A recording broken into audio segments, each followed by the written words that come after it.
बिस्मिल्लाहिर्रहमानिर्रहीम। कैसे हैं भैया आप लोग? रटना नहीं है, समझना है। सेकंड ईयर केमिस्ट्री चल रही है, साथ साथ फर्स्ट ईयर केमिस्ट्री को भी ले लेते हैं, ठीक है। बहुत जोश में आया हूँ मैं। 2 महीने के अंदर मुझे जो है ना ये किताबें ख़त्म करनी है। घंटे घंटे 1.5 घंटे की वीडियोस जो है वो बना रहा हूँ, बिल्कुल आराम नहीं कर रहा, ताकि फ़र्स्ट ईयर वालों का भी मसला हल हो, सेकंड ईयर वालों का भी मसला हल हो। बज़ाहिर नामुमकिन काम है, लेकिन हमारा काम तो कोशिश करना है। आगे जो अल्लाह ताला का हुक्म कि आपके एग्ज़ाम से पहले पहले आपके ये मसले हल हो जाएं। तो सेकंड ईयर केमिस्ट्री भी चल रही है, फर्स्ट ईयर केमिस्ट्री जो है वो भी देख लें। Chemical equilibrium, first year chemistry chapter number 7 है ये, ठीक है। केमिकल इक्विलिब्रियम, और पार्ट इसका मुझे याद नहीं है, पार्ट में थंबनेल पे जो है वो मेंशन कर दूंगा, ठीक है। एग्जाम्पल 7.3 है ये, एग्जाम्पल 7.3 है ये। एग्जाम्पल 7.1 पहले कर चुके, एग्जाम्पल 7.2 जो है वो भी कर चुके, ये एग्जाम्पल 7.3 है। पता है आप लोगों का मसला क्या है? घूम फिर के एक ही चीज़ जो है, बल्कि हाँ वो तुम भूल ही गया, मुस्कुराते रहना है, पहली बात तो ये, ठीक है। आप लोगों का मसला क्या है? मसला है एक वर्ड पे आप ध्यान नहीं दे रहे। आप उस वर्ड पे ध्यान दें ना, वो सारे फसाद की जड़ है, और वो ये है वर्ड है कंसंट्रेशन। कंसंट्रेशन ये है मेन चीज़। सारी की सारी प्रॉब्लम जो है ना इस वर्ड के अंदर है, कंसंट्रेशन जिसको हम कहते हैं। इसका आसान सा मतलब है मिकदार। मिसाल के तौर पे ये एक बीकर है, ठीक है। इसके अंदर आपने पानी डाल दिया, पानी डाल के आपने इसके अंदर सोडियम क्लोराइड नमक जो है वो डाल दिया। अब मैं 2 बातें आपसे पूछ सकता हूँ। मैं आपसे पूछ सकता हूँ भाई इस पानी के अंदर नमक की मिकदार क्या है, या यही बात मैं यूँ भी कह सकता हूँ भाई इसकी कंसंट्रेशन क्या है। ध्यान से इसको समझ लीजिए, मैंने वही बात बोली है। मैंने कहा इसकी कंसंट्रेशन क्या है, या मैं दूसरा भी कह सकता हूँ भाई ये नमक जो आपने मिलाया इसके अंदर उसकी मिकदार क्या है। तो कंसंट्रेशन जब भी आपसे पूछा जाए तो समझ जाइए कि उसका मतलब सिर्फ एक ही है, मिकदार, ठीक है। अब यहाँ पर जो सॉल्ट है इसकी मिकदार आप किस तरह से बता सकते हैं? चम्मच के हिसाब से। आम जिंदगी में बोलते हैं भाई 2 चम्मच, क्या spoon table spoon, tea spoon, 2 spoon जो है वो ऐड किए हैं, ये क्या है? कंसंट्रेशन। या फिर आप थोड़ा टेक्निकल आ जाएंगे तो आप बोलेंगे हमने 50 ग्राम जो है वो नमक ऐड किया है, ये क्या है? कंसंट्रेशन। फिर और थोड़ा आप टेक्निकल आएंगे, ज़्यादा केमिस्ट बनने की कोशिश करेंगे तो आप बोलेंगे हमने 2 मोल जो है वो ऐड किए हैं इसके अंदर, ये 2 मोल क्या है? कंसंट्रेशन। या अगर और बहुत ज़्यादा आप chemical equilibrium point of view से चलना चाहते हैं, जहाँ पर एक ही ज़बान में बात होती है और वो है मोलैरिटी, तो आप मुझे बताएंगे इसकी मोलैरिटी है 2.153। 4 बातें हैं, 4 बातों में यही बता रहे हैं आप कि इसके अंदर नमक की मिकदार क्या है। बात समझ आई? अगर ये बात आपको समझ आ गई तो आपके आधे से ज़्यादा मसले हल हो गए, और अगर समझ में नहीं आई तो वीडियो बैक करके थोड़ा सा दोबारा मेरी बात को समझें और इस एक वर्ड को पकड़ लें, कंसंट्रेशन, मिकदार, ठीक है। तो मैं पूछता हूँ भाई इस बीकर के अंदर नमक की मिकदार बता दें। मैं यही बात यूँ कहता हूँ कि मुझे इस बीकर में इस सॉल्यूशन की कंसंट्रेशन बता दें। अब कंसंट्रेशन बताने के आपके पास कई तरीके हैं। ये तरीका आम सा तरीका है, ठीक है। ये जो है वो टेक्निकल तरीका है जिसमें ग्रामों में बात करते हैं आप, ये थोड़ा सा टेक्निकल तरीका है। ये उससे ज़्यादा टेक्निकल तरीका है जिसमें आप मोल में बात करते हैं। ये बहुत एडवांस तरीका है, ये केमिकल इक्विलिब्रियम के लिए। केमिकल इक्विलिब्रियम में मोलैरिटी की बात की जाती है। तो जब आपसे बोला जाए कि कंसंट्रेशन बताइए, केमिकल इक्विलिब्रियम आप पढ़ रहे हैं तो आपसे मोलैरिटी पूछी जा रही है। घूम फिर के मोलैरिटी भी आपको नमक की मिकदार के बारे में ही बताएगी। क्लियर हो गई ये बात? अब थोड़ा आगे बढ़ते हैं इसमें, ये मत भूलिएगा। अब हमारे पास क्या बस यही एक तरीका है? अब केसी की वैल्यू को देख लेते हैं। आपसे बोला जाता है भाई केसी की वैल्यू बताइए। केसी की वैल्यू बताने के लिए आपको ऐसी एक शक्ल चाहिए, और यहाँ पर मैं ब्रैकेट नहीं बना रहा, उससे बड़ा टाइम किल होता है, तो मैं यहाँ लिख देता हूँ ये सी है और ये डी है, ये ए है और ये बी है। आपने ऐसे ब्रैकेट नहीं बनाने, स्क्वायर ब्रैकेट बनाने हैं, मुझे इसमें सहूलत हो जाती है, टाइम बचता है, ठीक है। ये क्या है? दोनों के दोनों, ये ऊपर वाले ये प्रोडक्ट है, ये प्रोडक्ट है, और ये दोनों के दोनों क्या हैं, ये रिएक्टेंट है, ये रिएक्टेंट है। लेकिन रिएक्टेंट क्या है, आसान लफ्ज़ों में यहाँ पर कुछ नंबर आप लिखेंगे, उसको फिर क्या करेंगे, मिसाल के तौर पर C और D की जगह पे 2 आ जाता है, इसकी जगह पे 3 आ जाता है, इसकी जगह पर A की जगह पे 1 आ जाता है और B की जगह पे 3 आ जाता है और यहाँ पर कुछ पावर भी आएगी, इनकी power small c, small d, small a और स्मॉल b, पिछली वीडियो में बता चुका हूँ। तो क्या करेंगे, आपसे बोला Kc की वैल्यू निकालिए, तो आपने इसको इससे मल्टीप्लाई किया है, जवाब आ गया 6, 1 को 3 से मल्टीप्लाई किया, जवाब आ गया 3। अब आपने इसको इससे डिवाइड कर दिया, 3 1 ज़ा 3, 3 2 ज़ा 6, आपने Kc की वैल्यू बता दी 2। ठीक है, तो मतलब Kc की वैल्यू जब आपसे पूछी जाएगी तो आपके पास ये चारों वैल्यूज़ होनी चाहिए, 2 3 1 3, जैसे कि मैंने अभी बता दिया। क्लियर है ये बात? तो ये वैल्यूज़ होंगी भाई, तभी तो आप इनको मल्टीप्लाई करोगे, तभी तो पावर का मसला हल करोगे, फिर आखिर में डिवाइड करोगे, Kc की वैल्यू आपके पास आ जाएगी। ये वैल्यू जो है ये क्या है, ये है अहम सवाल। ये वैल्यू क्या है? ये वैल्यूज़ हैं कंसंट्रेशन, मिकदारें, कंसंट्रेशन क्या है, ये मिकदारें। फिर अगला सवाल, ये कंसंट्रेशन है, मिकदारें हैं, ये प्रोडक्ट की मिकदारें हैं, ये रिएक्टेंट्स की मिकदारें हैं। ठीक है सर। अब अगला सवाल, कंसंट्रेशन तो फिर मिकदार किस में, आप मुझे चम्मचों में भी बता सकते हैं कि भाई प्रोडक्ट की इतने चम्मच बन गए हैं, रिएक्टेंट के इतने चम्मच हमने डाले थे, या यही बात आप यूँ भी कर सकते हैं, प्रोडक्ट के इतने ग्राम बन गए हैं, रिएक्टेंट के इतने ग्राम डाले थे। या आप मुझे ये भी कह सकते हैं कि मोल जो हैं वो प्रोडक्ट के इतने हैं और मोल जो हैं रिएक्टेंट के इतने हैं। या आप मुझे ये भी कह सकते हैं कि मोलैरिटी प्रोडक्ट की इतनी है, मोलैरिटी रिएक्टेंट की इतनी है। बात समझ आ रही है? Kc के लिए आपको कंसंट्रेशन जो चाहिए होती है वो मोलैरिटी में चाहिए होती है। इस बात को पक्का ज़हन नशीन कर लें। अगर उसने आपको ग्रामों में दिया हुआ है, मोल में दिया हुआ है, चम्मचों में दिया हुआ है, किसी भी तरह से उसने आपको कंसंट्रेशन दे रखी है और बोला है Kc की वैल्यू फाइंड आउट करें, तो आपने क्या करना है, आपने मोलैरिटी निकालनी है लाजमी, क्योंकि यहाँ मोलैरिटी ही आएगी। फिर दूसरी बात, क्लियर हो गई ये बात यहाँ तक? तो अब दूसरी बात, ये जो आपको मोलैरिटी चाहिए, कंसंट्रेशन चाहिए, किस वक्त की चाहिए, किस वक्त की?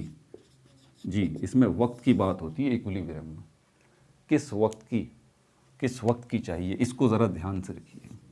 दो वक्त हैं हमारे पास, दो टाइम है, ठीक है। एक है इनिशियल टाइम, दूसरा है इक्विलिब्रियम वाला टाइम।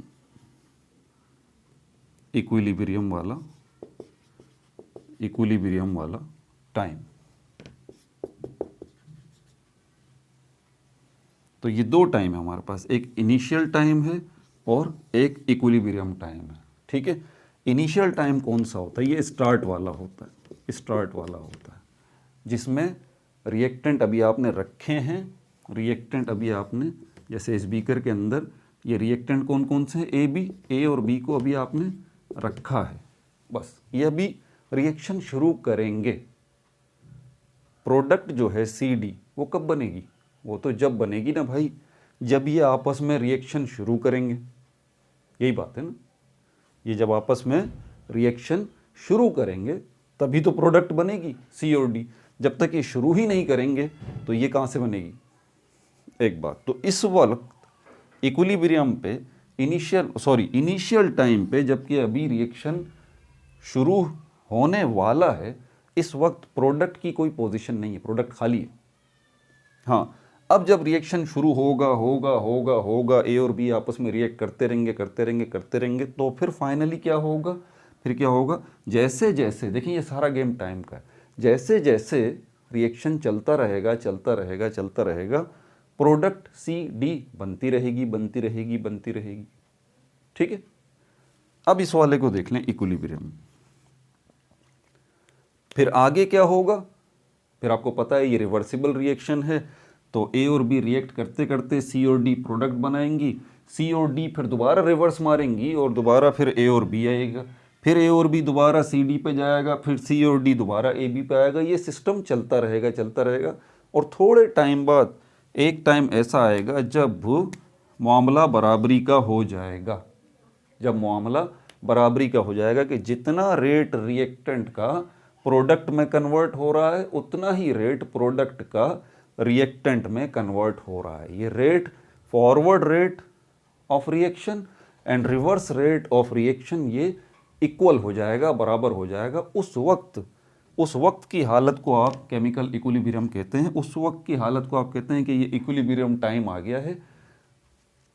और आपको जो Kc की वैल्यू फाइंड आउट करनी है, उसमें जो आपको C और D की कंसंट्रेशन फाइंड आउट करनी है, आपको C और D की कंसंट्रेशन मतलब मोलैरिटी आपको फाइंड आउट करनी है। क्या फाइंड आउट करनी है? मोलैरिटी आपको फाइंड आउट करनी है C और D की और A और B की। वो आपको ये वाली मोलैरिटी नहीं चाहिए, इनिशियल टाइम वाली, नहीं, इनिशियल टाइम वाली मोलैरिटी नहीं चाहिए, इनिशियल टाइम वाले मोल नहीं चाहिए, इनिशियल टाइम वाला ग्राम नहीं चाहिए, कंसंट्रेशन इनिशियल टाइम वाली नहीं चाहिए। Kc की वैल्यू के लिए आपको इक्विलिब्रियम जब टाइम हो जाए, केमिकल इक्विलिब्रियम एस्टेब्लिश हो जाए, उस वक्त की मोलैरिटी चाहिए आपको C की भी, D की भी, A की भी, B की भी। ये क्लियर हो गई बात? ये पक्का ज़हन में रखें। अब आप बोलेंगे सर 7.1 में आपने तो ये बात बताई नहीं, 7.2 जो एग्जाम्पल की वो भी बात नहीं बताई, 7.3 में ख़ास तौर पे ये तकरीर आप क्यों कर रहे हैं? भाई उस वक्त ज़रूरत नहीं थी जी। उसने जो भी आपको मोलैरिटी दी थी ना, वो उसने आपको इक्विलिब्रियम टाइम की ही दी थी, कोई टेंशन वाली बात नहीं थी। आपने फटाफट ये Kc का फॉर्मूला लगाया, वैल्यूज पुट की, बस। 7.2 में अगर आप याद करें ज़्यादा से ज़्यादा क्या हुआ था, ज़्यादा से ज़्यादा उसमें ये हुआ था 7.2 के अंदर कि उन्होंने मोलैरिटी नहीं दी थी, मोल दे दिए थे। अब जब हम मोलैरिटी निकालते हैं ना, तो मोलैरिटी के लिए आपको मोल चाहिए होते हैं और आपको वॉल्यूम चाहिए होता है, या तो क्यूबिक डेसीमीटर में हो या फिर लीटर में हो, या तो क्यूबिक डेसीमीटर में हो, डी है ये, या फिर लीटर में हो, और मोल चाहिए। तो 7.2 के अंदर उसमें क्या किया उसने हमें मोल दे दिए, इक्विलिब्रियम वाले मोल दिए, इनिशियल के नहीं, इक्विलिब्रियम वाले मोल दे दिए। और उसने जो है हमें क्या किया, हमें वॉल्यूम भी दे दिया। याद करें 7.2 में यही हुआ था ना। तो हमने क्या किया था, हमने मोलैरिटी निकाली थी सबकी, C की भी, D की भी, A की भी, B की। किस वक्त के उसने हमें मोल दिए थे? इक्विलिब्रियम टाइम के मोल दिए थे जी। तो हमने सिर्फ ये किया था कि मोलैरिटी फाइंड आउट की थी, वैल्यूज रखी थी और Kc की वैल्यू हमने निकाल ली थी। एग्जाम्पल 7.2 में एग्जैक्टली ऐसे ही हुआ था। 7.3 के अंदर मामला है चेंज, यहाँ चेंज मामला है। पहली बात, आपका टारगेट इसके अंदर भी क्या होगा, Kc की वैल्यू ही फाइंड आउट करनी है, ठीक है। ये आसान नहीं है, आप केमिकल इक्विलिब्रियम में आगे बढ़ नहीं सकते, ये आपकी मजबूरी है, ये मैं आपको बता दूं पहले, ठीक है। केमिकल इक्विलिब्रियम के न्यूमेरिकल्स हैं, प्रॉब्लम्स हैं, आप समझते हैं कि आप इसको पूरे तरीके से अपनी ग्रिप में ले लेंगे, नहीं। ये आगे चल के सेकेंड ईयर में और आगे चल के फिर एंट्री टेस्ट के अंदर, MD के टेस्ट के अंदर, ये आपके दिमाग के फ्यूज़ उड़ा देगा केमिकल इक्विलिब्रियम, अगर आपने ध्यान से प्रॉब्लम को पढ़ा नहीं तो, ध्यान से प्रॉब्लम को पढ़ा नहीं तो।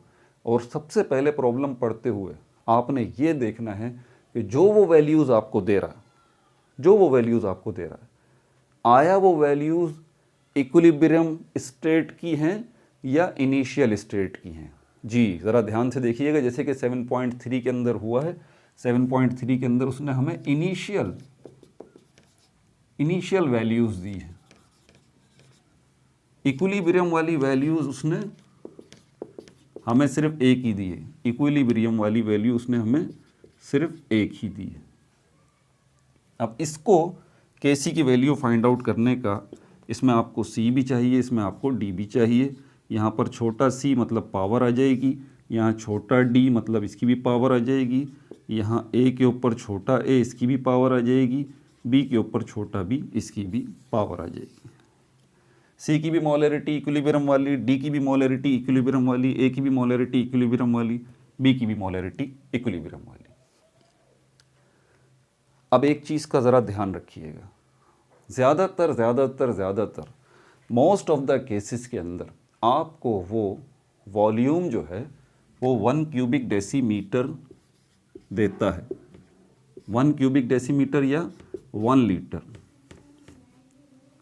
ठीक है, अगर ये बोलेगा नहीं, वो 1 क्यूबिक डेसीमीटर बोलेगा नहीं, 1 लीटर बोलेगा नहीं, आपको वो बोलेगा कि भाई ये जो है हमारे पास ये मोल्स एट इक्विलिब्रियम है। क्या बोलेगा, ध्यान से सुनना है, ये क्या है, मोल्स एट इक्विलिब्रियम। और अगर उसने आपको वॉल्यूम नहीं दिया, अब आप तो मोल्स देख रहे हैं ना, ध्यान से सुनिएगा बात में, गड़बड़ हो जाएगी वरना। अब आपने देखा यार मोल्स एट इक्विलिब्रियम के मोल मिल गए, लेकिन सर ने तो बोला था कि मोलैरिटी फाइंड आउट करनी है इक्विलिब्रियम के ऊपर, यहाँ तो मोलैरिटी आएगी। अब मोलैरिटी के लिए आप किसको ढूंढ रहे हैं, वॉल्यूम को ढूंढ रहे हैं। अब प्रॉब्लम में कहीं भी उसने वॉल्यूम नहीं दिया, ठीक है, तो आपने फिर समझ जाना है कि ये जो मोल बता रहा है ना, वो 2 मोल 3 मोल, असल में ये क्या है, ये मोलैरिटी ही है। ये अंडरस्टूड है कि ये क्या है, ये मोलैरिटी ही है। क्या है ये मोलैरिटी ही है। समझ में आ रही है बात आपको। और ये हमारे पास इसकी अब नीड नहीं है, बस ये बात ध्यान में रखनी है आपने। अगर तो मोल्स एट इक्विलिब्रियम आपको दे देता है और वॉल्यूम नहीं देता, अंडरस्टूड है कि ये जो आपको दिया गया है ये क्या है, ये मोलैरिटी ही है। ठीक है भाई, आगे चलें। अब यहाँ पर इस प्रॉब्लम के साथ प्रॉब्लम ये है, इस एग्जाम्पल के साथ प्रॉब्लम ये है जो कि आपको केमिकल इक्विलिब्रियम के सारे मसले समझाती है। अगर आपको ये आ गया तो आप केमिकल इक्विलिब्रियम्स की प्रॉब्लम्स को उड़ा देंगे, ठीक है, और उनसे रिलेटेड टेक्निकल चीज़ों को भी आप उड़ा देंगे। कोई एमसीक्यूज पूछा जाएगा, कोई शॉर्ट क्वेश्चन पूछा जाएगा, आप जो है फ़ौरन जवाब देंगे। बात को समझ रहे हैं। अच्छा, प्रॉब्लम यहाँ पर ये है, अच्छा मैं बताता हूँ अभी। प्रॉब्लम यहाँ पर ये है कि मैं ज़रा ये लिख लूँ पहले। अब इसको देखें हमारे पास इसके अंदर क्या क्या है। इसके अंदर उसने हमें जो है वो एक तो ये एसिटिक एसिड दिया है CH3COOH, ठीक है।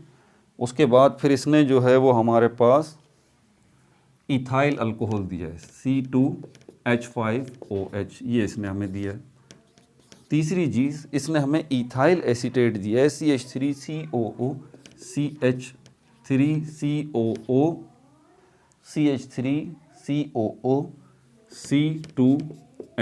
ये इसने हमें दिया है। और वाटर जो है H2O, ये इसने हमें दिया है, ठीक है। अब ये जो दो हमारे पास हैं, ये हमारे पास क्या है, ये रिएक्टेंट हैं। इसको मैं लिख देता हूँ कैपिटल A, ये कैपिटल B, और ये क्या है हमारे पास कैपिटल C, और ये है हमारे पास कैपिटल D। बात समझ आ रही। अब इसने मोल्स दिए हैं, सॉल्यूशन की तरफ चलें तो मोल्स दिए हैं। अब जब मोल्स दिए हैं तो फ़ौरन आपका जहन क्लिक करेगा कि यार इनके अगर मोल दिए हैं, इसके भी दिया है, इसका भी दिया है, इसका भी दिया है, इसका भी दिया है, या इसमें से 2 के दिए हैं, वो किस स्टेट के दिए हैं, वो किस वक्त के दिए हैं, इक्विलिब्रियम टाइम के हैं या इनिशियल टाइम के हैं। इसने आपको जो मोल दिए हैं ना, नहीं, बेसिकली इसने आपको मोल दिए ही नहीं। यही तो प्रॉब्लम है। इसने आपको मोल नहीं दिए, इसने आपको क्या दिया है, इसने आपको मास दिया है। इसने आपको मास दिया है। अब आपके लिए मज़ीद मेहनत बढ़ गई। मास दिया है, इसको आपको मोल में कन्वर्ट करना पड़ेगा। और जो मास दिया है इसने, वो आपको इसने इनिशियल स्टेट का दिया है। किसका दिया है, इनिशियल स्टेट का। ये इनिशियल स्टेट है, इनिशियल स्टेट।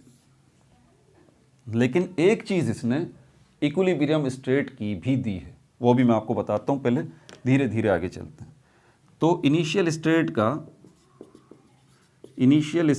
का इसने क्या दिया है, मास दिया है इसका CH2 एसिटिक एसिड का, ठीक है, और COOH एसिटिक एसिड, इसके जो है मास दिया है। अब मास दिया है तो क्या करें भाई, मास इन ग्राम दिया है, 60 ग्राम दिया है। कितना लिखा हुआ है यहाँ पर इसने, 180 ग्राम जो है, 180 ग्राम।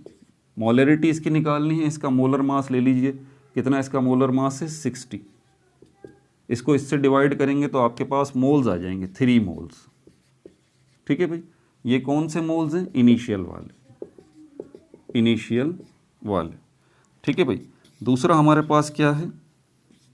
C2H5OH, ये हमारे पास क्या है? Ethyl alcohol. इसका भी इसने मास दिया है 138 ग्राम, इसके भी मोल चाहिए। तो इसका जो मोलर मास है हमारे पास कितना है? 46। इसको इससे डिवाइड करेंगे तो इसके भी मोल्स आपके पास आ जाएंगे 3 मोल्स, 3 मोल्स। ये भी क्या है? ये इनिशियल वाले, ठीक है, इनिशियल वाले हैं। अपना टारगेट मत भूलिएगा, आपको मोलैरिटी चाहिए केसी की वैल्यू फाइंड आउट करने के लिए रिएक्टेंट और प्रोडक्ट की, किस वक्त? इक्विलिब्रियम की। इक्विलिब्रियम की आपके पास नहीं है। अब ज़रा इसकी ज़रूरत पड़ेगी आपको, ये मैं बना देता हूँ, CH3COOH एसिटिक एसिड। ठीक है, एक तो ये आ गया हमारे पास, किसके साथ रिएक्ट कर रहा है? ये इथाइल अल्कोहल के साथ रिएक्ट कर रहा है। ठीक है, रिवर्सिबल रिएक्शन होगा, इथाइल एसीटेट बनेगा, इथाइल एसीटेट बनेगा, CH3COOC2H5 प्लस H2O। अब इसका इनिशियल वाला मामला देख लीजिए, इनिशियल एसिटिक एसिड के देखें मैंने मोल निकालने हैं, ये मोल यहाँ आ जाएंगे 3 मोल। इथाइल अल्कोहल के मैंने मोल निकालने हैं 3 मोल, ये आ गए 3 मोल। ठीक है, ये इनिशियल है, याद है, अभी तो केमिकल रिएक्शन शुरू होने वाला है। जब शुरू होगा तो धीरे धीरे प्रोडक्ट बनना शुरू होगी। तो प्रोडक्ट की क्या पोजीशन है? 0, ये भी 0 है और ये भी 0 है। ये इनिशियल वाला मामला हो। अब जब ये रिएक्शन शुरू हो जाएगा होते होते होते होते, तो फाइनली आप किस स्टेज पे आके खड़े होंगे? एक लम्हा ऐसा आएगा जब इक्विलिब्रियम इस्टेब्लिश हो जाएगा। अब यहाँ पर देखते हैं हम इक्विलिब्रियम को। अब इक्विलिब्रियम जो है वो इस्टेब्लिश हो गया। अब इक्विलिब्रियम जब इस्टेब्लिश हो गया तो आपको चाहिए क्या? मोलैरिटी या मोल, किसके? एसिटिक एसिड के भी चाहिए, इथाइल अल्कोहल के भी चाहिए, इथाइल एसीटेट के भी चाहिए और वाटर के भी चाहिए। क्योंकि जब ये आपको मोल मिलेंगे, अपना टारगेट याद है ना, जब आपको ये मोल मिलेंगे या मोलैरिटी मिलेगी इक्विलिब्रियम पे एसिटिक एसिड की, इथाइल अल्कोहल की, इथाइल एसीटेट की, वाटर की, तब जाके आप वो केसी का फॉर्मूला लगाएंगे, वहाँ पर वो मोलैरिटी और मोल लिखेंगे, पावर का मसला हल करेंगे, मल्टीप्लाई करेंगे, डिवाइड करेंगे, तब आपके पास केसी की वैल्यू आएगी। और यहाँ पर ऑलरेडी हम केसी की वैल्यू कैलकुलेट कर चुके हैं। वो कितनी है हमारे पास? वो 4 है। ठीक है, यहाँ तक क्लियर है। अब इक्विलिब्रियम वाला मसला हल करें। ये जो उसने आपको acetic acid, ethyl alcohol, ethyl acetate और वाटर, जिसको ABCD से हमने रिप्रेजेंट किया, मैंने कहा था कि यहाँ पर उसने आपको इनिशियल स्टेट पे A और B, ठीक है, इनके मास दिए हैं, आपने इनके मोल जो है वो निकाल लिए। ठीक है, एक चीज़ और भी उसने आपको दी है इक्विलिब्रियम वाली जी। उसने यहाँ पर बताया है यहाँ पर कि अनयूज्ड एसिटिक एसिड भी है, अनयूज्ड एसिटिक एसिड CH3COOH। अब ज़रा बात मेरी ध्यान से सुननी। आप बोलेंगे सर ध्यान से तो सुन रहे हैं इतनी देर से, मसला ही हल नहीं करके दे रहे। भाई इतना सीधा मसला नहीं है, थोड़ा सा जलेबी की तरह सीधा है। ठीक है, तो ये अनयूज्ड एसिटिक एसिड जो है ये अब आपके पास बच गया। अनयूज्ड का क्या मतलब है? जो बच गया हो, जो इस्तेमाल ना हुआ हो। इसका मतलब ये हुआ कि कुछ इस्तेमाल भी हुआ है। देखिए मैंने कहा है आपसे, ये अनयूज्ड एसिटिक एसिड, ये इक्विलिब्रियम वाली पोजीशन की बात कर रहे हैं हम, जब इक्विलिब्रियम इस्टेब्लिश हो चुका है। इस बात को मत भूलिएगा। अनयूज्ड एसिटिक एसिड उसने बताया आपके पास पड़ा हुआ है, कितना अनयूज्ड पड़ा हुआ है? 60 ग्राम मेरे ख्याल में उसने बताया, 60 ग्राम। तो 60 ग्राम अगर आपके पास ये पड़ा हुआ है 60 ग्राम, तो इसको अगर मोल निकालेंगे हम तो कितने मोल बनेंगे? इसका मोलर मास कितना है? 60। ये इसका अनयूज्ड मास है इक्विलिब्रियम पर जो बच गया है। इक्विलिब्रियम पर जब इक्विलिब्रियम एस्टेब्लिश हो चुका तो आपके पास ये अभी मास बच गया है। ठीक है, अब इसके मोल निकाल लेते हैं ताकि सहूलत हो जाए। तो नीचे इसका मोलर मास हमने रखा, डिवाइड किया, तो 1 मोल। अब मौजूदा पोजीशन आपके पास ये है कि आपके पास जो है वो क्या, अनयूज्ड जो है आपके पास इक्विलिब्रियम के लिए एसिटिक एसिड का 1 मोल जो है वो आ गया है, 1 मोल आ गया इसका। लेकिन आपको तो भाई इथाइल अल्कोहल का भी चाहिए, आपको तो इथाइल एसीटेट का भी चाहिए, आपको तो वाटर का भी चाहिए, ये मिलेगा तो मसला हल होगा ना। इस अकेले का क्या करना है आपने, ये तो भी सिर्फ अनयूज्ड जो है वो एसिटिक एसिड है। अब ये अनयूज्ड अगर है तो कुछ यूज्ड भी तो हुआ होगा, ऐसी बात। अब मैं इसको थोड़ा सा मिटाऊं, जगह बनाऊं, ये नोट कर लें आप लोग, आगे चलते हैं फिर। अब जो सारा का सारा गेम है वो है अनयूज्ड और यूज्ड के ऊपर। सारा का सारा जो गेम है वो किसके ऊपर है, अनयूज्ड और यूज्ड के ऊपर। मुझे बताइए ये जो इनिशियल स्टेज था, ए और बी की क्या हालत थी।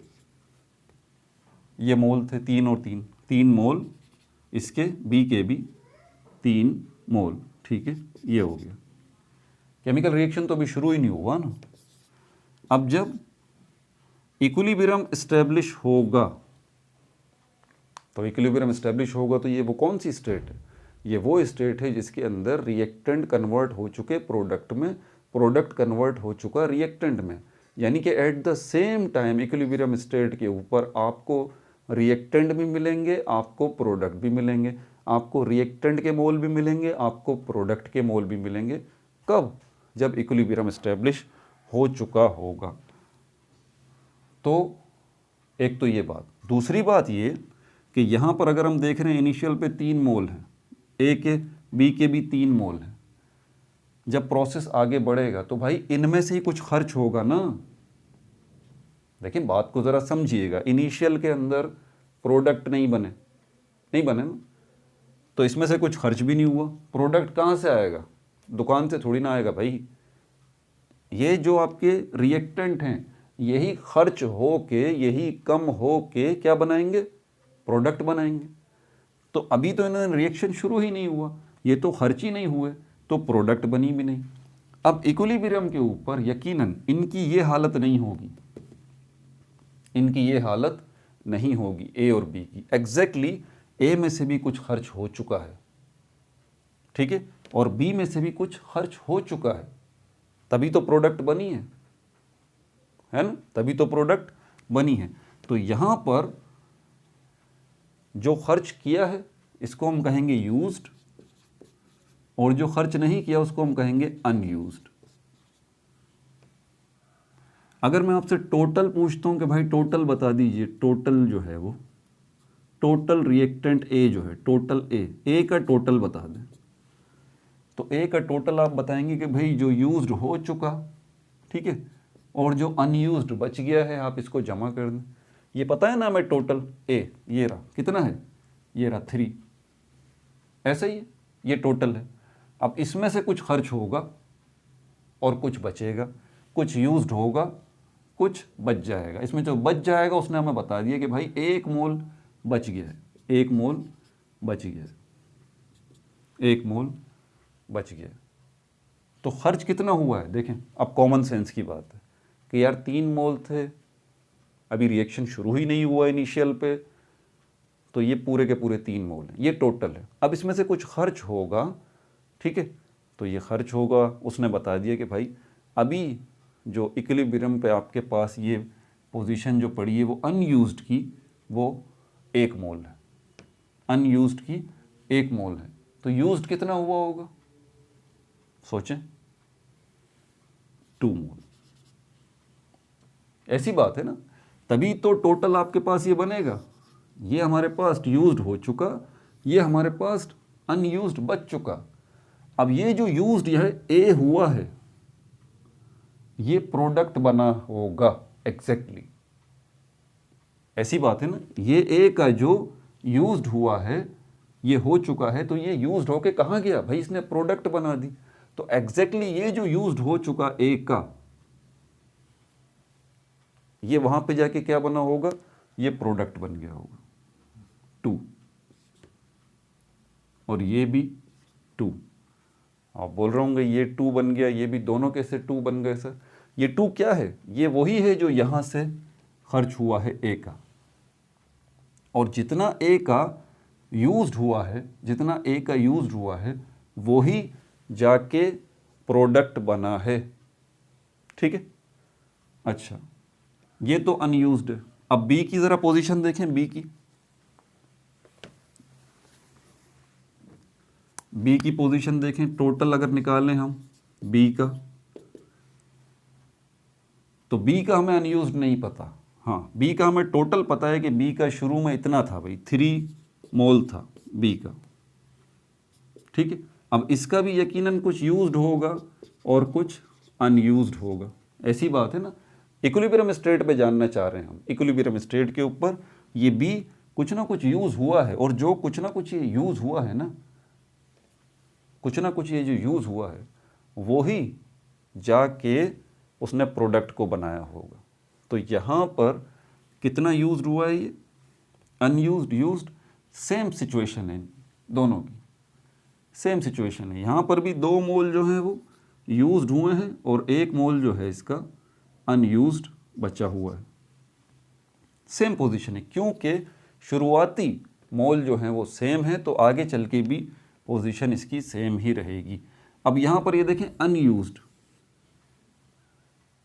तो ए जो है अनयूज्ड 1 मोल उसने आपको बता दिया था, ग्राम दिया था ना, 60 ग्राम जिसके मोल निकालते हैं, अनयूज्ड ही आ गया जो बच गया। ठीक है, और यहाँ से हमने फिर जब बी वाले को देखा तो वो भी अनयूज्ड 1 ही मोल है, तो यहाँ पर ये भी हो जाएगा 1 ही मोल, क्योंकि बराबर है ना, दोनों बराबर हैं। समझ में आ रही है बात? अच्छा, ये यहाँ पर जब अनयूज्ड 1 मोल है तो 2 मोल ये यूज्ड हुआ होगा, और जो 2 मोल ये यूज्ड हुआ है बी का जो 2 मोल यूज हुआ है वही तो जाके 2 मोल यहाँ प्रोडक्ट बना होगा इक्विलिब्रियम के ऊपर। तो इनिशियल की पोजीशन आपकी ये है, इक्विलिब्रियम की पोजीशन आपकी ये है, और ये पोजीशन जो है आपको चाहिए थी, यही पोजीशन चाहिए थी ना। अब यहाँ पर एक और टर्म इस्तेमाल हो रही है जिसको एक्स कहते हैं।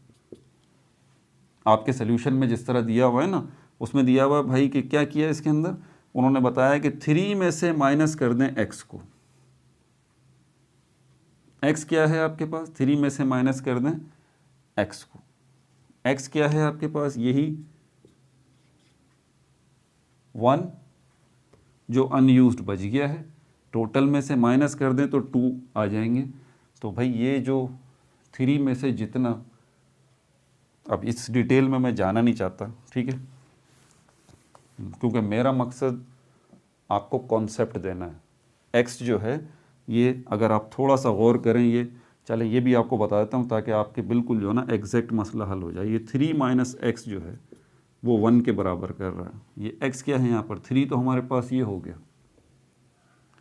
एक्स जो है जो कि खर्च हुआ है, कितना खर्च हुआ है, ए की अगर बात करें, अभी ये ए का मसला हल कर रहे हैं एसिटिक एसिड का, तो ए के 3 मोल थे, ठीक है, खर्च इतने हो चुके, कितने मोल बचे, 1 मोल बचे, ठीक है, और बी के 3 मोल थे, कितने खर्च हुए, 3 में से कितने मोल बचे, 1 मोल बचा, तो 3 में से एक्स मतलब कितने खर्च हुए, 2 मोल खर्च हुए, तो यहाँ पर कितने मोल बचे, 1 मोल बी के बच गए।